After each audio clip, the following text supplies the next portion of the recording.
안녕하세요, 잉크씨입니다. 저는 이렇게 챙겨 먹는 영양제만 4가지에 냉장 보관해서 챙겨 먹는 영양제도 따로 있고요. 되게 영양제나 건강식품에 관심이 많은 편입니다. 그러다 보니 남들보다 좀 더 많이 정보를 찾아보고 좀 많이 알고 있는 편입니다. 이런 저에게도 선택하기 전에 굉장히 혼란스러웠던 영양제가 있었는데요. 바로 유산균입니다.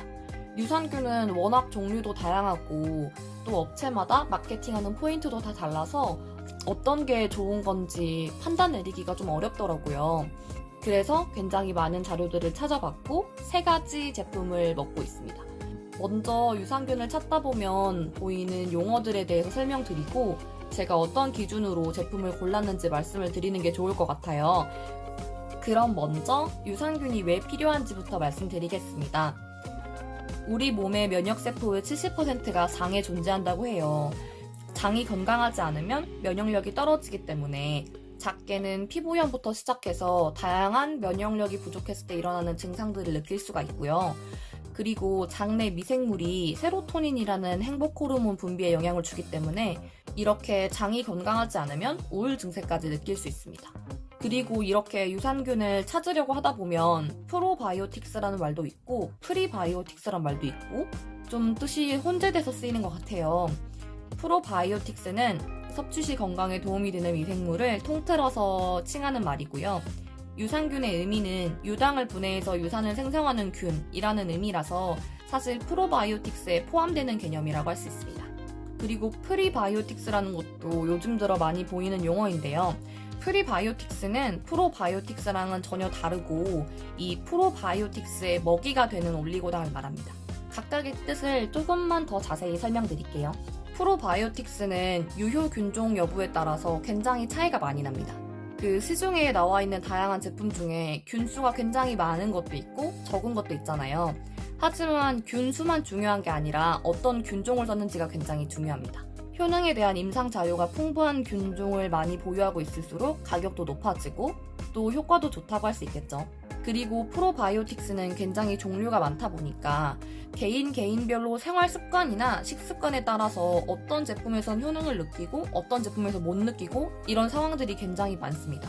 저 같은 경우에도 굉장히 유명한 자로 포뮬러 걸 먹어봤는데 그때는 딱히 유산균을 먹는다고 뭐가 좋아졌다 이런 느낌을 못 받았어요.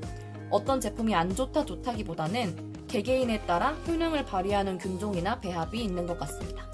그리고 아까 말씀드렸던 것처럼 유산을 생성하는 균들을 유산균이라고 하는데 이러한 유산들이 장내 환경을 유해균들이 살기 어렵게 만들어줘서 건강에 도움이 되기 때문에 프로바이오틱스의 일종이라고 볼 수 있습니다.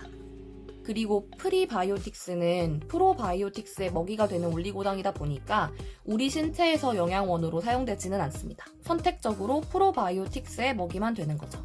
종류는 다양하지만 가장 흔한 예로는 이눌린과 이눌린의 가수분의 형태인 프락토 올리고당이 있습니다. 그리고 균수는 어느 정도 유효한 균종을 가지고 있는 제품이라고 했을 때 다음으로 중요한 요소가 되는 것 같아요. 먼저 패키지에 CFU라고 적혀있는 게 보장균수를 말합니다. 우리가 제품을 먹었을 때 얼마만큼의 균을 보장해주는지가 중요하지 제품에 얼마만큼의 균이 투입되어 있는지는 중요하지 않잖아요. 그렇기 때문에 구매에 앞서서 CFU를 꼭 확인해 주셔야 됩니다. 권장량은 보통 10억에서 100억 사이라고 하는데 이것도 역시 사람마다 느끼는 것에 차이가 좀 있는 것 같습니다. 다음으로 생균과 사균 중에 어떤 걸 구매할지 고민하시는 분들도 있을 것 같아요. 일단 생균과 사균 둘 다 장단점이 있습니다. 생균은 아무래도 살아있는 균이다 보니까 이런저런 처리를 해도 장내 도달률이 매우 낮습니다. 그 대신 살아있는 균이니까 장내 군집을 이루어서 유해균과 경쟁하고 또 유해균을 억제하기 위해 항균 물질을 분비합니다. 다만 이 생균 자체가 감염원이 될 수 있기 때문에 안전성이 떨어진다는 의견도 있습니다. 사균은 장내 도달률이 매우 높습니다. 그리고 여전히 장세포를 자극해서 면역 조절 기능을 합니다.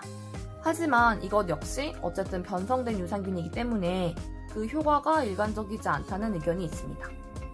그럼 이제 제가 먹는 제품들을 소개해 드릴 텐데요. 이렇게 3가지를 먹고 있습니다. 먼저 유산균부터 말씀드리면 저는 캘리포니아 골드사의 락토비프 프로바이오틱스를 먹고 있고요. 제가 아까 소개시켜드렸던 제품을 고르는 기준에 따라서 하나하나 특징을 말씀드리겠습니다. 먼저 여기 보시면 활성화되어 있고 리서치가 확실히 확보되어 있는 균 종 8가지가 들어있다고 안내가 되어 있고요. 또 아무래도 해외 배송이다 보니까 냉동 보관이 필요하지 않은 제품을 골랐습니다. 그리고 복용량은 여기 CFU를 확인해 줬고요. 아무래도 균수가 높아지면 높아질수록 더 효과적인 건 맞는데 그렇게 되면 당연히 비용도 올라가거든요. 그래서 저는 50억 정도면 충분하다고 생각해서 이렇게 50억을 보장하는 제품으로 구매했습니다. 여기 보시면 이 유효 균종의 종류가 쭉 적혀 있는데요. 이 균종에 대해 의학적으로 각각 밝혀진 효능들을 정리해봤습니다. 첫 번째로 락토바실러스 아시도필루스는 과민성 대장 증후군에 의한 복통을 감소시키고요. 두 번째로 비피도박테리움 락티스는 면역세포를 활성화해서 마찬가지로 과민성 대장 증후군을 억제해줍니다. 세 번째 락토바실러스 람노서스는 내장, 질, 자궁, 구강 내에 생존하는 균으로 여성 질환을 예방하는 데 도움을 줍니다. 네 번째 락토바실러스 플란타륨은 설사와 변비를 개선해주고 비만도 억제해준다고 하네요. 비피도박테리움 롱검은 대장 내 유해균 증식을 억제해주고 불안감, 우울증 호전에 도움을 줍니다. 비피도박테리움 브레브는 세균성 설사를 억제해주고 마찬가지로 대장균을 억제해줍니다. 락토바실러스 카제인은 인체 내 소화액에 의해 사멸되지 않고 소장까지 가서 소장 내 균총을 정상화시켜줍니다. 락토바실루스 살리바리우스는 단백질 분해 요소를 생산해서 소화 및 정장작용에 도움을 주고 병원균을 살균해줍니다. 이렇게 균류를 쭉 살펴보니까 제가 유산균에 기대하는 기능들은 다 들어있는 것 같아요. 그리고 이게 의학적으로 어느 정도 검증된 균종이다 보니까 아무래도 검증되지 않은 균들이 그냥 수량만 많이 들어있는 것보다는 더 효과적이겠죠. 제품은 이런 식으로 포장이 되어 있고요. 이렇게 하나씩 개별 포장이 되어 있습니다. 저는 이거는 그냥 냉장고 한켠에 놔두고 이것만 하나씩 꺼내서 손이 잘 닿는 곳에 올려놓습니다. 사실 여기 겉 포장에 냉장 보관이 굳이 필요하지 않다고 되어 있지만 그래도 저는 냉장 보관을 하고 있습니다. 이 겉봉에도 20도에서 25도 사이에는 냉장 보관할 필요가 없지만 그래도 해주면 좋다고 되어 있으니까 아무래도 방 온도는 왔다 갔다 하잖아요. 그렇기 때문에 일단 받고 나면 냉장 보관을 하는 게 좋은 것 같습니다. 그리고 마찬가지로 해외 배송이다 보니까 너무 더운 여름보다는 지금쯤 미리 주문해 주시는 게 좋을 것 같아요. 그럼 그런 리스크를 안고 왜 굳이 해외 배송을 하느냐? 사실 저는 영양제를 이것저것 굉장히 많이 보면서 느낀 건 국내 제품들은 대체로 성분은 굉장히 좋은데 그 함량이 모자라거나 함량에 비해 가격이 너무 비싸거나 그런 걸 굉장히 많이 느꼈어요. 미국 같은 경우에는 영양제 시장이 굉장히 활성화되어 있다 보니까 아무래도 국내에서 구입하는 것보다는 확실히 저렴하더라고요. 그래서 그런 이유 때문에 웬만하면 영양제는 외국에서 직구를 하게 되는 것 같습니다. 그리고 복용법에 대해서도 말씀드리겠습니다. 사실 유산균을 언제 복용하는지에 대해서는 좀 사람마다 의견이 갈리는 편이에요. 공복에 먹는 게 좋다는 사람도 있고 공복에는 아무래도 위산의 영향을 많이 받으니까 식후 1시간 뒤에 먹는 게 좋다는 사람도 있고요. 저 같은 경우에는 아침에 공복에 먹어야 될 때는 먼저 물 한 잔을 마셔준 뒤에 먹는 편이고요. 대체로 식후 1시간, 1시간 반 이후에 먹으려고 노력하고 있습니다. 두 번째는 이 프락토 올리고당 제품인데요. 프리바이오틱스는 제가 말씀드렸던 것처럼 사실 종류가 많아요. 가장 저렴한 게 이눌린이라는 제품인데요. 제가 이걸 구매한 아이허브에도 이눌린 제품이 많이 있습니다. 하지만 저는 이눌린 제품은 구매하지 않았어요. 그 외 예전에 다이어트 방법 중에 밥을 냉장고에 얼린 뒤에 다시 해동해서 먹으면 저항 전분이란 것이 생겨서 다이어트에 도움된다 이런 거 보신 적 있으신가요? 이 이눌린도 저항 전분의 일종인데요. 아무래도 소화가 안 되는 전분이다 보니까 복부 팽만감이나 소화 불량을 일으킬 확률이 높다고 합니다.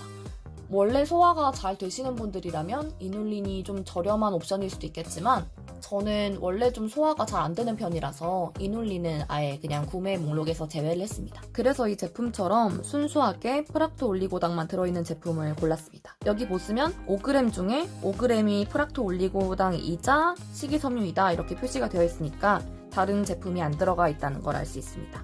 그리고 제가 구매한 것과 똑같은 아이허브에서 구매를 하실 거면 거기 100% 포스 제품이 두 가지가 있는데요. 원래 보통 나우푸드에서 나온 게 웬만하면 가장 저렴해요. 가장 가성비로 유명한 브랜드이고, 그래서 저도 나우푸드에서 구매한 게 굉장히 많거든요.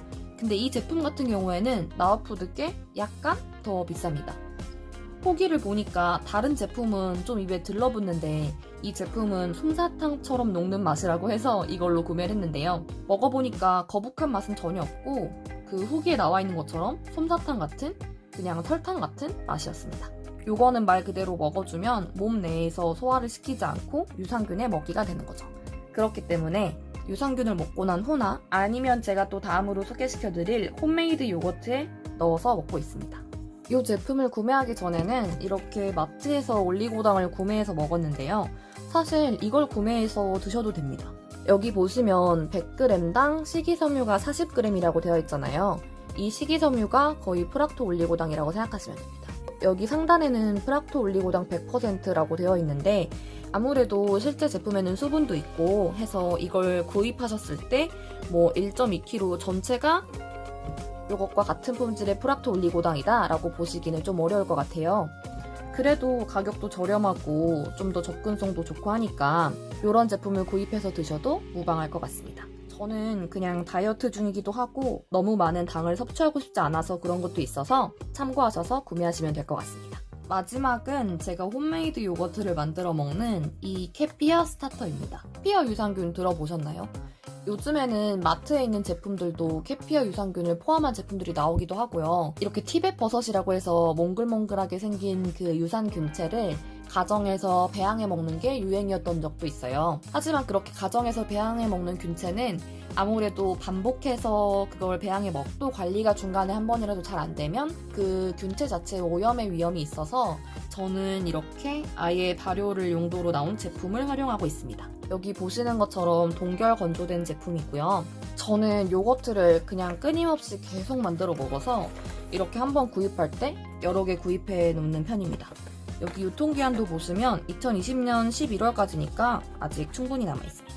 요 한 팩에 요런 패킷이 6개가 들어있습니다. 여기 보시면 어떻게 만들어 먹어라라는 게 있는데 이 디렉션을 보시면 중간에 뭐 우유를 끓였다가 식히고 이런 좀 복잡한 과정들이 있어요. 하지만 제가 해보니까 뭐 이렇게 복잡하게 하지 않아도 발효가 잘 되더라고요. 그냥 밀봉된 우유를 바로 가져다가 상온에 한 30분 정도 두고 요거 한 패킷을 털어 넣은 후에 상온에 한 24시간 정도 놔두고 다시 냉장고에 넣으면 항상 발효가 잘 됐었습니다. 저 같은 경우에는 아무 우유나 사용해도 발효가 잘 됐었는데요. 다만 아무래도 상온에 발효하는 거다 보니까 좀 더 위생적이면 좋을 것 같아서 요즘 우유 중에 그 뚜껑 달려있는 우유 있잖아요. 그런 거를 주로 사용해서 발효를 시키고 그게 없는 경우에는 그냥 종이팩에 담겨져 있는 우유도 많이 사용했었습니다. 이 캐피어 요거트와 다른 요거트의 차이점이 좀 있는데 그 다른 플레인 요거트는 산미가 별로 없잖아요. 근데 이 캐피어 요거트 같은 경우에는 좀 산미가 있고 발효가 많이 되면 약간 탄산 같은 느낌도 나는 편입니다. 저는 이거를 워낙 오래 먹어서 이제 익숙해졌는데 아마 새로 구매해서 먹어보시는 분들은 좀 너무 새콤하다라고 느끼실 수도 있을 것 같아요. 저는 이렇게 홈메이드 요거트에 아까 말씀드린 요 포스를 요게 대략 1g 정도 하는 스푼이거든요. 그래서 원래는 5g을 먹게 되어 있는데 적당히 넣어줍니다. 저는 사실 여기에 또 다른 내용물들을 얹어서 먹을 거기 때문에 너무 단 걸 또 안 좋아하기도 하고 그래서 이렇게 조금씩만 넣어 먹는 편입니다. 그리고 저는 이런 식으로 이 요거트에 다양한 토핑을 넣어서 아침 대용으로 많이 먹고 있습니다. 이게 우유뿐만 아니라 두유로도 발효가 된다고 적혀 있습니다. 이 스테인리스 스푼으로 먹으면 안 된다는 얘기 혹시 들어보신 적 있으신가요? 그래서 요거트를 먹기 위해서 나무 스푼을 따로 사시는 분들도 있는데 사실 산화가 되는 철 제품이 아니라 이런 스테인리스 제품은 요거트를 먹는데 사용해도 전혀 문제가 없습니다. 이 영상이 도움이 되셨는지 모르겠어요. 제가 좀 어렴풋이 알고 있는 것들도 영상으로 전달드리기 위해 많이 자료를 찾고 찾아보고 했으니까 도움이 많이 되셨으면 좋겠습니다. 그리고 이 세 제품 같은 경우에는 제가 다 꾸준히 먹으려고 구매하는 것들이라서 가격도 합리적인 편입니다. 이 각각의 제품은 전부 아이허브에서 구매를 했고요. 이 제품을 구매하기 위한 링크는 제가 하단에 걸어놓도록 하겠습니다. 이 링크는 저를 자동으로 추천인으로 추천하게 되어 있는 링크라서 이 링크를 타고 들어가시면 최초 구매자분들께는 할인 쿠폰으로 작용을 해서 일정 부분 할인을 받으실 수 있고 저한테도 적립금 일부가 쌓입니다. 그리고 제가 이 제품을 소개하면서 균별로 자세하게 효능을 말씀드렸던 거는 거의 영어로밖에 자료가 없었는데 한글로 굉장히 많은 균종을 정리해 주신 분이 계시더라고요. 그 링크도 이 제품이 아닌 다른 제품을 구매하실 분들을 위해서 더보기란에 링크를 걸어두겠습니다. 그리고 이것과 이어지는 다음 영상에서는 제가 그 볼에 넣어 먹었던 것들 있잖아요. 일부는 국내 마트에서 구매하고 일부는 아이허브에서 구매했는데 그것도 더 많은 조사를 해서 영상으로 가져오도록 하겠습니다. 이 영상이 도움이 되셨으면 좋아요와 구독 버튼 부탁드립니다. 감사합니다.